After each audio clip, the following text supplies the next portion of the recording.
Hi everyone, welcome to the June 4th edition of the TimeformUS Forecast. It is the Belmont Stakes edition of this week's podcast as we look ahead to the final jewel of the Triple Crown on Saturday at Belmont Park and many of the stakes races that precede it. There are 8 Grade 1 races on tap at Belmont Park on Saturday, including the Grade 2 Brooklyn, so 9 graded stakes races in total. We're not going to talk about all of them on this podcast. We are going to focus on the Pick 6 sequence, which comprises races 6 through 11, culminating in that Belmont Stakes. Also part of that sequence within there is the Pick 5 sequence, races 7 to 11, the Pick 4 sequence. So you can choose which multi-race bet suits you best. But Craig, just excellent fields on tap throughout the day. Some scratches in a few races, particularly the Ogden Phipps. I know we got a couple of defections that have reduced that field. A couple of the major players are out of there. But still, we're going to see some of the top races in each of the respective divisions on Saturday at Belmont.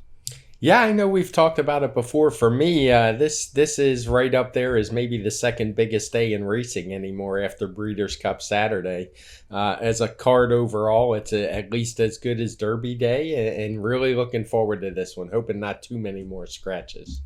Yeah, we already got some rain this week. It seems like we'll be fine for turf races tomorrow. But it seems like some of the horses came down with temperatures or aren't doing well. So I know we had a few key scratches on Friday as we're recording this on Friday morning. So hopefully things stay intact from here on out for Saturday's card. We, as I said, are going to talk about that Pick 6 sequence. Not necessarily that Craig and I plan to play that sequence, but I think it's a good set of races to discuss. And that begins with the 6th race. It is one of the Grade 1s, the going 6 furlongs on the inner turf course.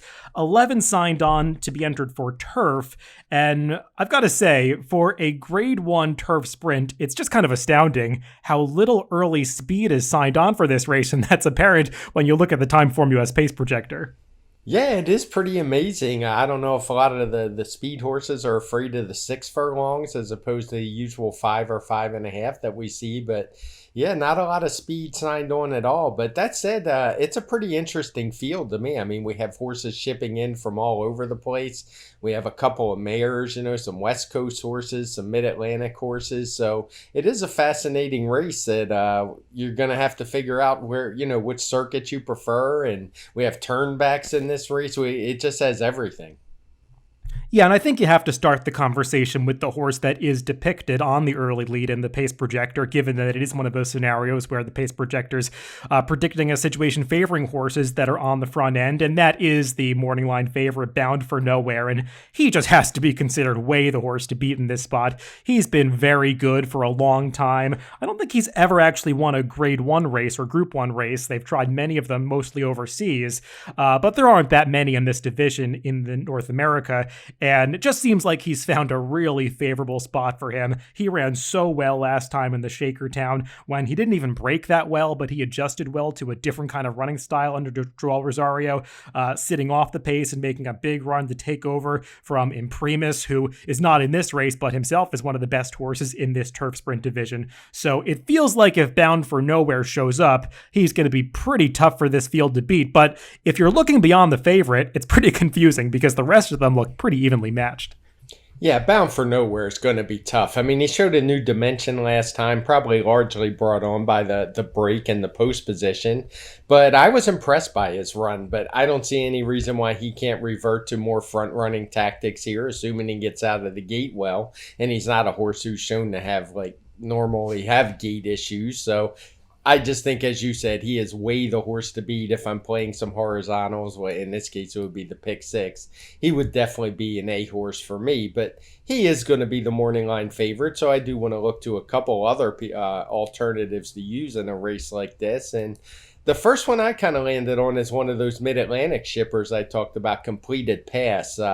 He's a horse who had a really tough trip on the Pimlico on Preakness Day, I believe it was, and he's just a horse who always shows up. He kind of seemed to lose his form a little bit last year, but as a 7-year-old, he's back in top form. He's running big figures, and with that trip he had last time, it sure seems like the extra furlong could help him.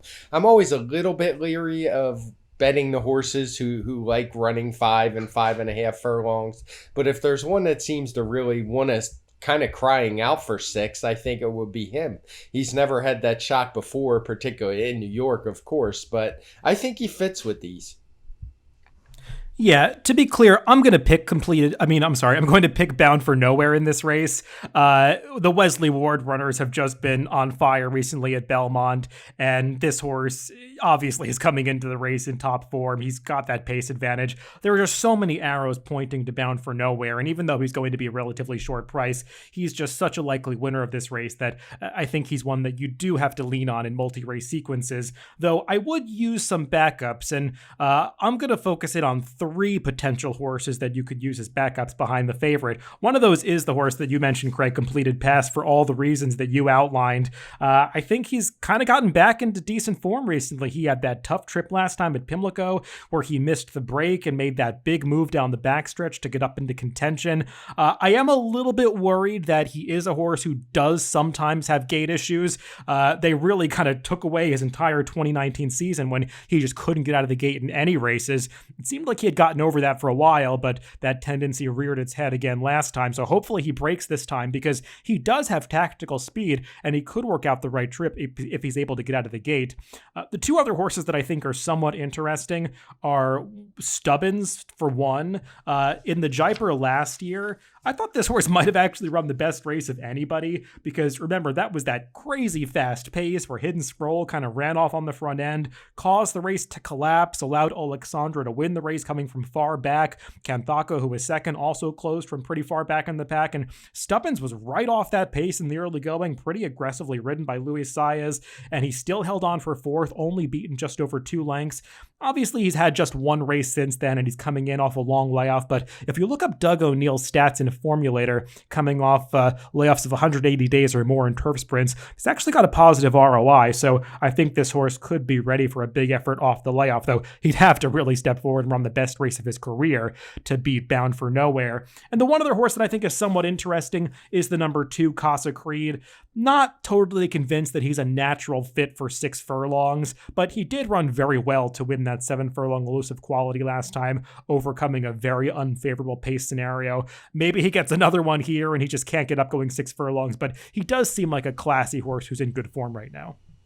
Yeah, I almost went with Casa Creed in here, but I'm just a little bit scared by the 6 furlongs. I'm not sure that that's really what he wants, but I don't have any problems with the race you said. And Stubbins is another one I think is going to run well. So for me, I think we're pretty similar in here. This is a race where I'll probably play some verticals, and they will hinge on Bound for Nowhere running a big race, mostly with him on top, but if not, using the horses, basically the same ones that you mentioned.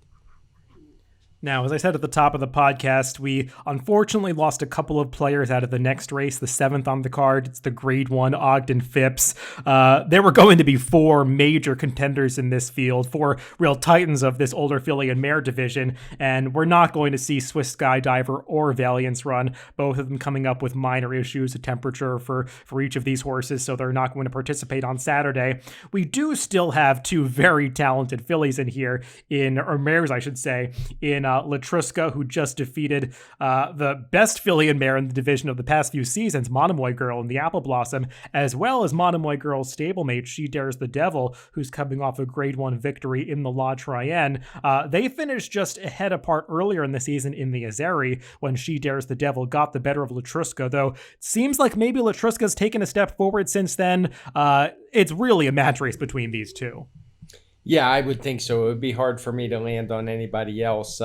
One thing that's a bit of an unknown, I don't know if you've seen it yet, is obviously it has a big effect. Irad Ortiz went down yesterday, had an injury. Looks like he's going to be out for a couple weeks. Doesn't seem like it's too serious, but it's really going to shake things up, and it's hard for me to know what to do in this spot without knowing who the rider is, because I think it really is a match race, and they both have similar running styles. If it was Irad Ortiz riding, I would probably lean the other way because it's not really his strong point is speed horses on dirt, in my opinion. I mean, he's not terrible by any means, but I don't think he's aggressive, and I think he would cede the lead to She Dares the Devil. But without knowing who the rider is, I tend to think maybe Latruska can turn the tables, assuming she gets somebody that's a little more aggressive. This is not a race I'm going to bet after the scratches, I wouldn't think. But if I had to make a pick in here, I'll go with Latruska to turn the tables from when they faced each other at Oaklawn, just because I think she has a little more tactical speed. She just didn't use it that day. Yeah, I don't have a whole lot to add about this one. I kind of agree with you that Latruska was a bit unlucky in that area. I thought that Joel Rosario was not quite as aggressive as he could have been trying to get her to the front end. I know that they feel that she has a new dimension now since they've taken the blinkers off. She's much more tractable in her races, but I do still think that she's at her best when she's able to control on the front end. And given that she's drawn inside of She Dares the Devil in this race, you would imagine that whoever is riding her, and I haven't seen what the rider switch is going to be yet, that they're going to try to get to the front end. And you would hope she's not going to run off like she did over this course in the Beldame last year. But again, that was when she was wearing the blinkers. So I think they'll be able to get her back, even if they do try to send her from the gate this time. And I just think she might be a little better than She Dares the Devil right now. I know that La Troyenne is a race where the figure came back low, but horses have already come back to do very well out of that race, including Envoûtante, who was second and earned a big figure winning that Shawnee last week at Churchill Downs. So, I mean, She Dares the Devil definitely has the speed figures to put her in contention. I'm just going to give Latruska the slight edge this time. Moving on to the next Grade 1 race on this Belmont card. It's the 8th. That is the Just a Game Grade 1 event going a mile on the Widener turf course. And this seems like one of the most competitive races of the entire weekend. Got a field of 12 signed on. I had to go as high as 4-1 for the morning line favorite because it's just really hard to point to one horse and say that she's the horse to beat. Everybody in this field has credentials, and everybody also has something to prove, stepping up against what may be the toughest field going a mile for fillies and mares on the turf this year. Yeah, I mean, this is quite a field. It's 12 horses deep, and I could probably make a case for 10 of them if I wanted to.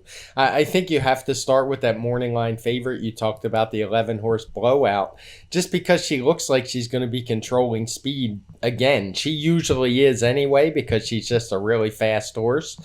She's going to be tough. The pace projector shows her all alone on the lead, and to me, she's clearly the horse to beat. But I am going to try to beat her, just because I would be surprised if they let her get away as easy as they did last time. Maybe that's a mistake, being that it's New York racing, but I think she's going to need every bit of that trip that she gets. All alone. And even so, the horse I landed on is one from the same barn, and that's Chad Brown's Pocket Square. She didn't run near as good a speed figure as some of the others in here in her North American debut when she won that race at Keeneland, an allowance race. She got a 1:14 TimeformUS speed figure that day. But we talked about this race on the Pacecast, and I was just really impressed by what I saw. I think she had plenty more in the tank. She didn't have, it was a good trip, but it was just almost like she was toying with that field. And I think this one's got a lot of talent. She's going to offer a little more value than the favorite. And despite the pace scenario, I think she'll be able to run her down.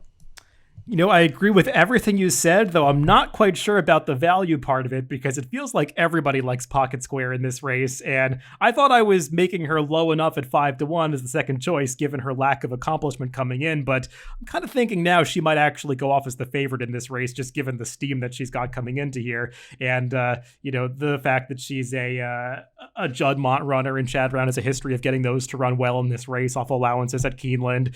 I agree, she was visually impressive last time, but Pocket Square does have to take a big step forward, and I don't know that I'd necessarily want to take a short price on her, because just looking at that allowance race that she won, it was a pretty weak field. The horse who was second in there too, and you can look up her PPs. She's a grab motion horse who's just kind of been stuck in these allowance races. She just isn't that good, and Pocket Square was supposed to beat her by 2 lengths, so she obviously has potential to take a step forward here. I just wonder if she's going to be the kind of price that people want her to be in this race. So I'm going to go in the other direction, and I actually like the favorite on the morning line, Blowout, who I think is going to be around that 4-1, or at least I'm hoping that she is. She is a horse who does best when she can control on the front end, but it's not like she's one that needs to slow the pace down to be successful. I think she actually does best when the rider drops his hands and just lets her set her own pace, whether she wants to open up by 3 or 4 or more than that. And that's what Flavien Prat did last time in that Distaff Turf Mile. He wasn't concerned about her opening up 8 lengths on the field because she was doing it well within herself. I think fighting her is the wrong thing to do, and I think Flavien Prat learned a lot about her last time, because because that field came to her in mid-stretch and basically got within a half length of her at the 16th pole. And once she saw them, she didn't let anybody get past her in the final 16th of a mile. She really dug in and held that field off. She was much the best that day, and I believe that she's the kind of horse that is capable of winning a Grade 1 race at this level. She arguably ran the best race of her career going this distance over the Widener Turf Course last year when she was a pretty unfortunate second in that Noble Damsel after getting pushed through a very taxing early pace, going 44 and change to the half mile before just getting run down by her perfect trip and very talented stablemate Villadera. So I like Blowout a lot. I become a big fan of this mare, and I just think she's going to be tough to run down in this race. The one question I have is how they're going to ride one of those European shippers for Charlie Appleby, the number 9 Summer Romance. She is a horse who has been most successful in Europe and in Dubai, racing on the front end. That's really her style, to go to the lead. So you would imagine naming an aggressive rider like Luis Saez, they're probably going to put some pressure on Blowout in the early going. We'll see how fast she ultimately turns out to be. Sometimes that European speed doesn't always translate to American races. But she's the one question mark that I have about picking Blowout in this spot. Looking beyond them, I think you're talking about a lot of horses that have something to prove at this level. I mean, Chad Brown does have 2 other runners in this race who are pretty accomplished, and one of those, Regal Glory, who to me has always seemed a cut below Grade 1 company, but she certainly likes the mile distance. And even Tamahir, who came into the Chad Brown stable with a bit of a reputation last year. For my money, she's been a bit of a disappointment, but maybe she finally shows up in this race. Yeah, beyond the 2 we focused on mostly, Blowout and Pocket Square, I think you could go any number of directions. I guess the 2 that would interest me most are the 2 coming over from Europe, as you say, from Charlie Appleby. And, it is possible, as you say, that Summer Romance could be a horse who gets a nice setup in here if the stablemate goes out. So it's just a race where you kind of got to monitor the odds. I hadn't followed along and seen that Pocket Square's taken a lot of steam, but I'll certainly take your word for it. And, I mean, she's a horse I wouldn't want any parts of at 3-1, given her speed figure and the race she comes out of. I do think she'll run better than we saw that day, but this is a betting game, so you got to look for value, and it's kind of hard to see where it's going to be in this spot. Yeah, it's a race that I'm really looking forward to because trips are going to be important. The field looks really evenly matched coming in, so I'm just interested to see how they all shake themselves out because it does feel like one of the most competitive races of the day. Moving over to the main track for the next race in this sequence. It is the Grade 1 Met Mile, going the mile distance, 1 turn around the Belmont Oval, and we've got the return of Knicks Go in this one of the top handicap horses coming into this season. Obviously, he disappointed when he was shipped over to Saudi Arabia for that Saudi Cup, just got involved in that early duel with Charlatan, didn't show up with his best effort. They regrouped, gave him a few months off after that, and I think they picked the right kind of spot to come back in because a 1-turn mile just feels like the ideal distance for Knicks Go, and if the pace projector plays out the way that it looks with him on a lonely lead, he's going to be pretty tough to run down.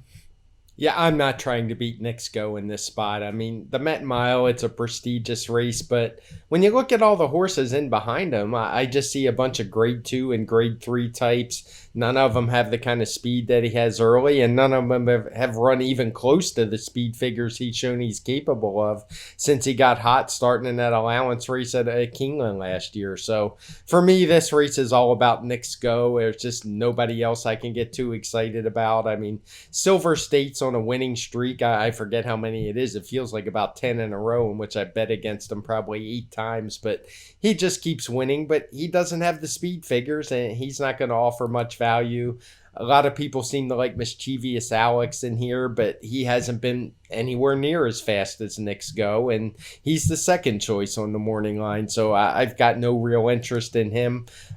Maybe Dr. Post would be a horse I'd be interested in. He ran a 120 off the layoff, which was a career best figure for him, but I'm not even really convinced he wants the 1-turn mile. I think it's just a case where Todd Pletcher took a shot in here because the field looked pretty weak, and he could easily run second, and if Knicks Go doesn't show up, it's kind of wide open. But for me, it's all about Knicks Go, and if he's even any semblance of what he saw before his trip to Saudi, he just towers over this group.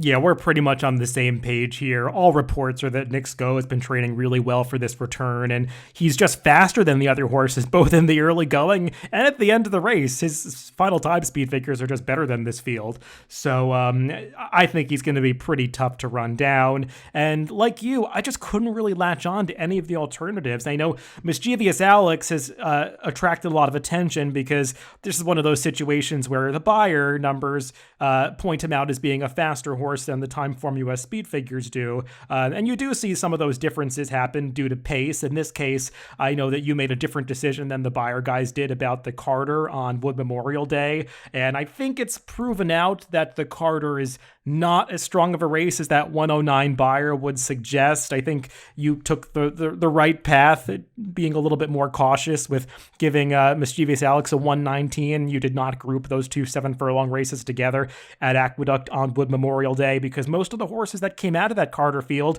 just haven't run that well in subsequent starts. So while Mischievous Alex was a dominant winner that day, and he's been dominant in all of his starts so far this year for Saffie Joseph, I'm still just not totally convinced that he's quite of the same quality as Nix Go, especially stretching out to a mile. And I think he faces a pretty tall order to put pressure on that horse and run him down holding off the closer. So he wasn't for me. And as for the horses that are going to be running late in here, I just don't know who's going to do the dirty work to soften up Nix Go for them. I mean, I suppose Silver State is supposed to sit the right trip, and I like him going a one-turn mile. I just can't quite convince myself that he's good enough. Yeah, and honestly, if I'm playing exactas, a horse I'm usually against is by my standards, but I see no reason why he couldn't run second in here, and you have the second longest shot on the board. So good information about the buyer. I'm not a guy, I don't mind talking about buyer speed figures because they certainly sway the betting. I just had forgotten that they gave Mischievous Alex such a big figure, and personally, I hope they bet him off of that because I don't buy that one for a second. I'm now moving back over to the turf course for the final Grade 1 on the turf at Belmont on Saturday. It is the Grade 1 Manhattan going 1.25 miles on the inner course, and this is an excellent field, Craig. We've got the rematch, I should say, of the horses that dead heated in the Old Forester Turf Classic on Derby Day, those being Domestic Spending and Colonel Liam, the latter of which was considered the leader of this division coming into that Turf Classic. Now I think you have to say that he's got a real challenger in this division in Domestic Spending, who ran so well to get into that dead heat last time, but they're not the only two players in this race, as you've also got Gouffo, who was a major 3-year-old horse with promise last year, along with Domestic Spending. Seems like he might be taking a step forward as a 4-year-old. You've got 3 other horses from the Chad Brown stable, all who offer some appeal. So a lot going on in this Manhattan.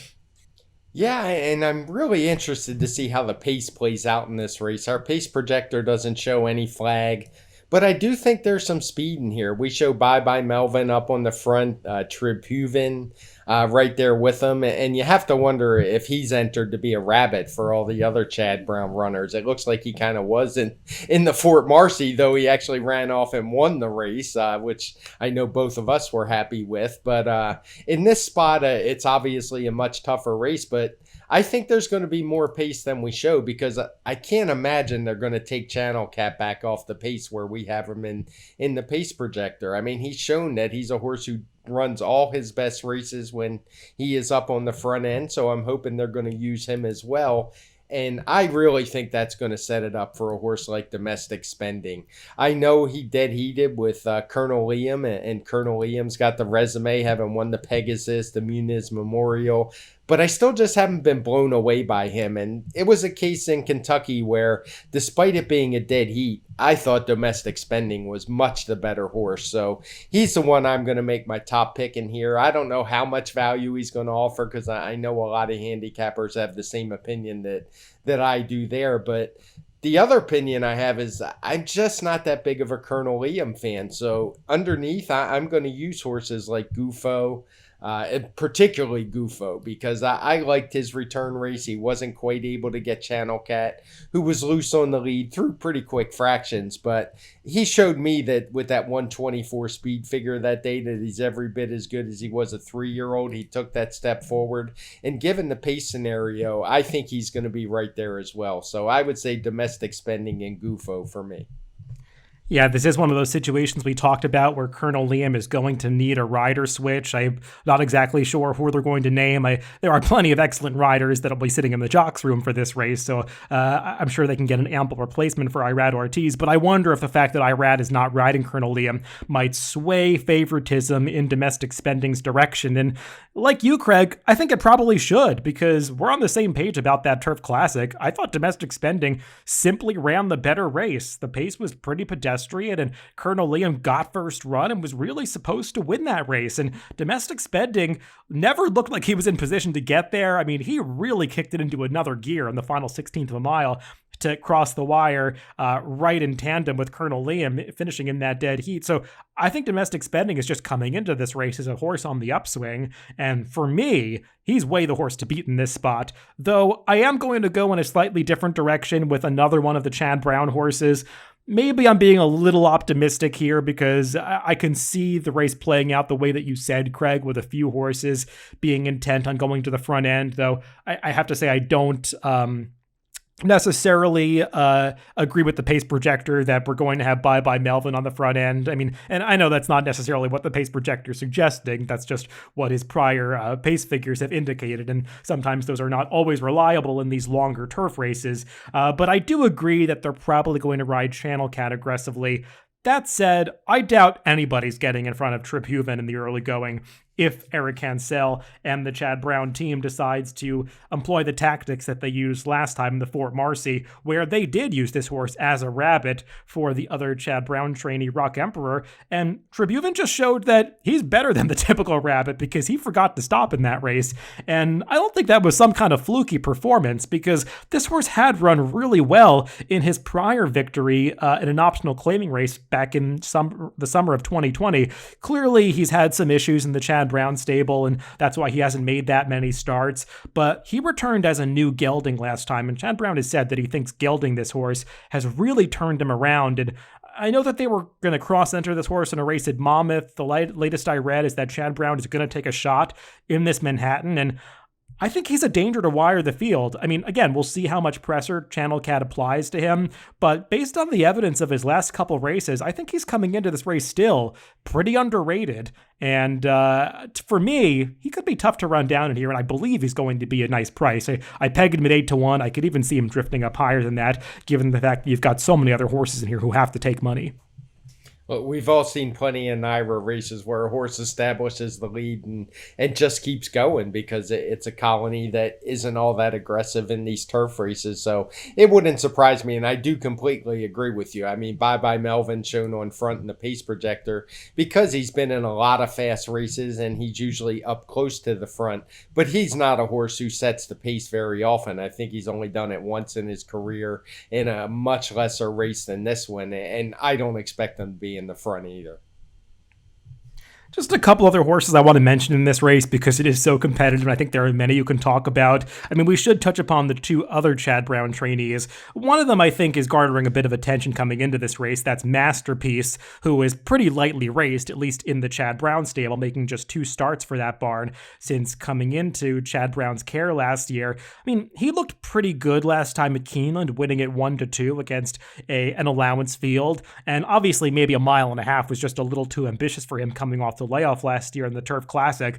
I think it kind of remains to be seen where this horse fits. Yeah, I mean, he ran a good figure that day. He got a 119. He's shown good tactical speed in both of his races and was able to finish it off. But for me, that was just it was a pretty weak, I shouldn't say pretty weak. For an allowance race, it was a good race, but this is a huge step up in competition. He beat Admiralty Pier by just 3/4 of a length, a horse who would be quite a long shot in here. So he's not really for me, but am I going to be surprised if one of the other Chad Browns or the other win?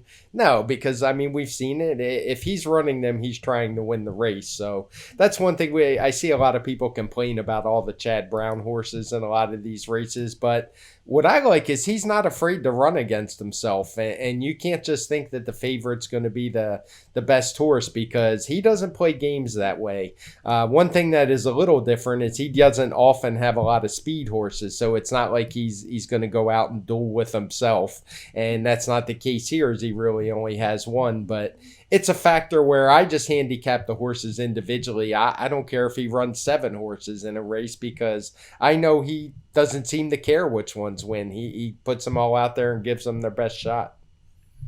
Yeah, and the other one we didn't talk about is Rock Emperor, who I kind of figure neither of us are very big fans of. This is just a horse who never seems to win. He couldn't take advantage of Tribhuvan setting the table for him last time in the Fort Marcy, and feels like he might have been in better form last year. So he wasn't for me in this spot, but as the Chad Brown 4th stringer, I mean, I guess you never want to totally dismiss this barn at a price.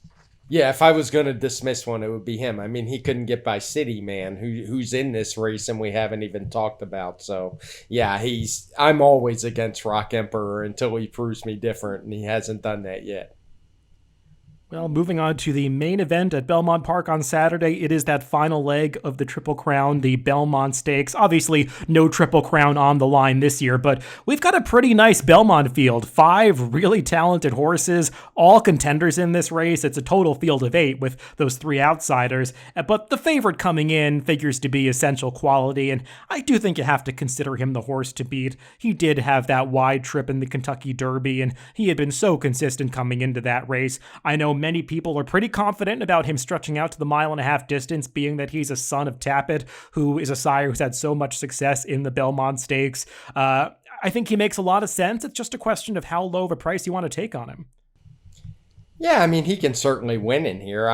But I don't want any parts of 2-1 in here. Who knows if he can go 1.5 miles? He looks to be bred to go 1.5 miles, but you don't really know till they try it. But the same could be said for some others. We don't really know. Hot Rod Charlie's another. Of all the contenders, he's the one I like the least. I think the 1.25 miles was really stretching it for him. So moving out to 1.5 miles, we've talked about it before, he's a half to Matoli. He's outrun his pedigree up to this point, but at this distance, he's the one I'm going to leave off my tickets and see where that gets me. But the horse I'm going with, I'm looking for a little redemption for both the horse and for my bad Kentucky Derby pick, is Rock Your World. I still think his Santa Anita Derby was a strong race. He had absolutely no chance in the Derby. I'll be the first to admit he did very little to no running after that, but I'm not sure how much he was really persevered with through the lane. It was obvious the race was over, and Joel Rosario just kind of gave up on him. He comes back for the ride again. I think he's got great tactical speed. He's shown right up on the lead with the Japanese horse, France Godiena. And I think he's going to get a great trip here and rebound and show that he's a good horse we thought he was coming into the Kentucky Derby. Yeah, you've got 5 horses in this Belmont Stake coming out of the Kentucky Derby, and the one who did have the big excuse for that race is clearly Rock Your World, who just, as you said, he lost all chance at the start, and I mean, they didn't persevere with him after that, but they really had no chance to do so. He was never going to be successful from that position, being so far back, coming by the stands the first time. I think you can go one of 2 ways with Rock Your World. Either you say that he had a big excuse last time and he's going to get back to his Santa Anita Derby form, and if he does that, he's going to be a big threat to wire this field, because few others in this division have run as fast as he did in that Santa Anita Derby. I think the other thing you can say about him, if you're taking the opposite viewpoint, is that maybe they're just asking a little too much of this horse, because it's just the 5th start of his career. That was his first race on dirt in the Santa Anita Derby. In his one other dirt race, he had a really negative experience, and you just wonder if it's a little too much too soon for him to tackle the 1.5 miles of the Belmont Stakes, just giving that he gives up a little bit of seasoning to everybody else. He's going to get probably the right trip, because, as you said, there's not a whole lot of other speed in here. I mean, we'll see how the Japanese horse is ridden, but doesn't feel like anybody else is necessarily a front runner, so you would imagine they're not going to be applied too much pressure to Joel Rosario, who's likely to send this horse to the lead. And after that, it just becomes a matter of if he can get the distance, and that's a question for everybody. Personally, I was going to take the negative view of him, because I'm a little bit concerned about him getting back to that top form after that negative Kentucky Derby experience, but look, I'm not going to be shocked if he's a pretty talented horse based on his best effort. For the two horses that are likely to take the most money coming out of the Derby, those being Essential Quality and Hot Rod Charlie, I agree with you that Essential Quality had the tougher trip and Hot Rod Charlie really had no excuse. I'm not necessarily convinced that one is more suited to a mile and a half than the other. I think people make a little too much of that bottom side of the pedigree on Hot Rod Charlie. I mean, to me, he's nothing like his half brother Mitoli. And I mean, I have questions about both of these horses stretching out to the mile and a half distance. I like the way Hot Rod Charlie is trading coming into this race. I like that he's got tactical speed, and he could be the horse that makes the first run on Rock Your World in case that one doesn't get the distance. So I think they're both contenders here, and it just feels like Hot Rod Charlie is going to be a better price. So I would lean towards him a little bit more, but there are a couple of other horses that I think you have to consider. I mean, one of those is your Preakness winner, Rombauer. He would be a major contender in this race and potentially the most likely winner if he repeats that Preakness. I just think you have to have some questions about whether he can get back to that big speed figure, because the Preakness field, let's be honest, it was not as deep as the Kentucky Derby from a quality standpoint. So I think he does still have something to prove against the best 3-year-olds out there. And then the other horse that I want to talk about is the 6 Known Agenda, who is my top pick in this race. And Craig, you might remember, this is a horse that I really didn't like at all coming into the Kentucky Derby. I think you agreed. Both of us kind of dismissed him in that race, not necessarily because he drew the rail, but just because he was a horse that didn't seem like he was really well suited to negotiating that 19-horse field in the Derby. He's not one with a big turn of foot, and it felt like maybe he's a horse that could get shuffled back in some traffic, and that's exactly what happened to him. That said, now it's the Belmont Stakes, and he does feel like a horse that is much better suited to the mile and a half, being that he's a son of Curlin, and the fact that Todd Pletcher just has an excellent record in this race, especially with horses that are coming out of the Kentucky Derby. So, I'm not sure we're going to get that 6-1 morning line because he's another horse that feels like he's picked up some steam coming into this race, but I do think that Known Agenda is going to rebound in this Belmont Stakes. Yeah, and I have no problem with him either. Matter of fact, I can guarantee you I'll have exactas with him in Rock Your World and definitely be using him in some horizontals. I'll doubt I'll play the pick 6, but I'll probably be playing pick 4s and pick 5s. And I think the theme is none of us love the favorites in here, so we're looking for a little value. I agree with you on Rombauer. I mean, he ran fine in the Preakness, but I also have to look at it from the point that he finally took a big jump. He had improved in every single race, and I wonder if we saw the best from him.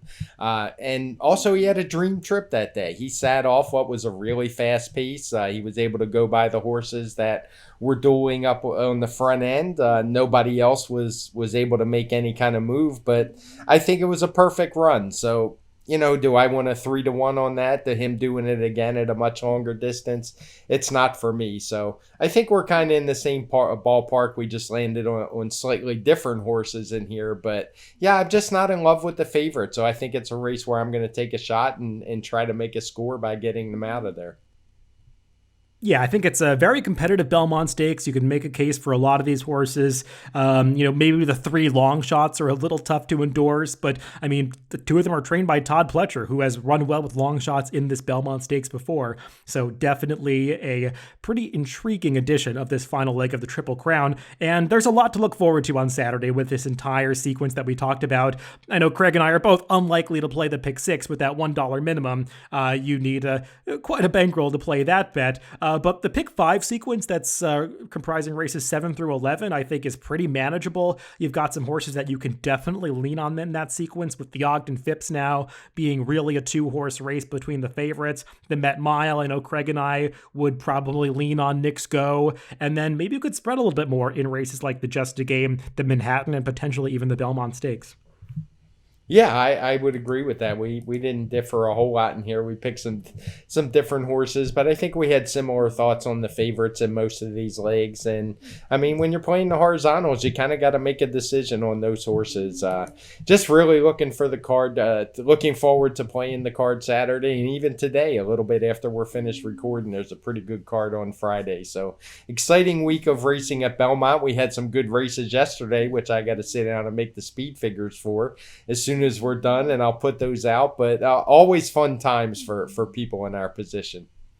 Yeah, there's a lot to look forward to this weekend. I'll be going out to Belmont Park tomorrow to see the races live. And, it's been a long time since we've gotten to the races consistently. And for me personally, I had been to, I think, 22 straight Belmont Stakes since I was a little kid. The last year's was the first one that I missed in a very long time. So I'll be very much looking forward to getting back to the Belmont Stakes and seeing it live. It's one of my favorite race days every year. So much to look forward to this weekend. Now, Craig, I'm going to give you a little bit of breaking news here from my end that I don't think I told you beforehand, and I will be on vacation next week, so we'll have to see what you want to do with the podcast. You'll be flying solo if you decide to do one or two next week. That's totally up to you, but you won't hear me on the TimeformUS Pacecast or Forecast until a couple weeks from now. So, all right, yeah.